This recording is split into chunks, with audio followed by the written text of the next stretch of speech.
नमस्कार गुलिस्तान डोगरी चैनल तुंदा स्वागत है। इस वक्त मैं कटरा बाजार च खलोते दा। इत्थे भाई साहब होर मिले। देखो किन्नी शैल रौनक लगी दी है। हर तरह की माता दी फोटो, माता दी शिंगार दी कोई भी चीज़ है इन्हें बड़ी शैल तरीके चलती फिरती निक्की दुकान जी है वो इस वक्त उनके सामने है। अस इंदे कन्नै गलबात करने। भाई साहब क्या नाम थोड़ा? हाँ जी, मैं ब्रह्मदास जी। ब्रह्मदास जी कुत्थे रौहने वाले? हाँ जी, मैं रणसूर शिवखोड़ी। शिवखोड़ी के रोने वाले देखो कटरा के कन्ने गया है व्यापार उत्थे इत्थे आंदे उत्थे जांदे जो उत्थे शिवजी भोले नाथ दी कोई महिमा होए उत्थे रौनक लांदे जे इत्थे माता रानी नराते चला दे इत्थे रौनक ला देन। ते किन्नी देर होई है एकड़े कम्म करदे? ये मेरे 25 साल हो गए। 25 बरे होई गे इन्हें एकड़ा कम्म करदे। देखो किन्नी शैल इन्हें खुश नसीबी है कि माता के चरणें च गै रौंदे ते माता दे गै भेटां गांदे ते भेटां ते बेचदे ते माता दे श्रृंगार दे समान बेचदे। ते एह् कुत्थों लैंदे ते कुत्थों बेचदे हो? ये तो कटरे लैने होलसेल। अच्छा, ते बनी जंदा खर्चा पानी? बनी जंदा जी। तो ते किन्ना परिवार अपना? हमारे 2 बच्चे। केह् करदे हो? बस घर पढ़ा दे।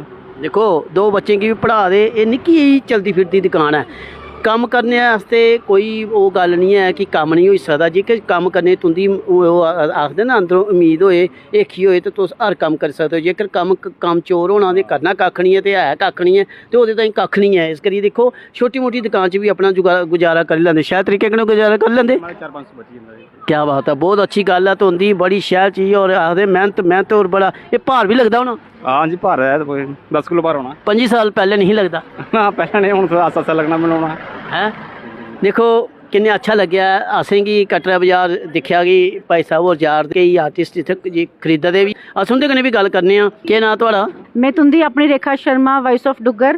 क्या बात है। तुसें सरें गी मेरी इरक भरोची नमस्ते। अस इसलिए आं मंदरें दे शहर ते जम्मू च ते अस रौह्ने गै मंदरें दे शहर च, पर इसलिए अस वैष्णो देवी माता दे शहर च कटरा च आए। जय माता। तुसें एह् चीज़ केह् खरीदी है? एह् मिगी बड़ा शैल लग्गेआ अपने मंदरे च माता रानी दे उत्थे दरबार च लाने आस्ते। कन्नै एह् भाई साहब होने तुसें दिक्खिए ते दिल करी जा ते कोई मैंह्गा नहीं है? नहीं महंगा तो नहीं है अजकल, मतलब जिस हिसाब की महंगाई चला दी है एह् कक्ख भी नहीं है। कन्नै एह् मैं नज़र पट्टू ले न। क्या बात है। अपनी कुछ एक फ्रेंड आस्ते बच्चियां आस्ते। जय माता दी। मतलब नज़र पट्टू ले तुसें अपनी फ्रेंड आस्ते। फ्रेंड की नज़र तुसें नहीं लगी जां तुहाड़ी नज़र फ्रेंड की नहीं लगे? मतलब इ'यां वैसे एह् सोची लिया कि बच्चें आस्ते लैंगे। हर मां सोचदी ना एह् काले धागे च परोए दे एह् लग्गे दे ओम बने दा एह् मनके च इसी एह् लग्गे दे न ते मन च आया कि चलो एक रक्षा टाइप।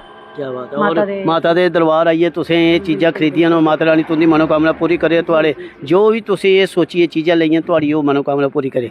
बने रहो गुलिस्तान डोगरी चैनल कन्नै। जियां मेरी कोशिश होंदी है कि हर ओह् तक जेह्ड़ा नवां किश होए ते तुंदे कन्नै शेयर करना। इस करियै बने रहो गुलिस्तान डोगरी चैनल कन्नै। मैं शमीत मीर ते मेरे कन्नै कैमरामैन रिशम मन्हास होर। जय डुग्गर जय डोगरी।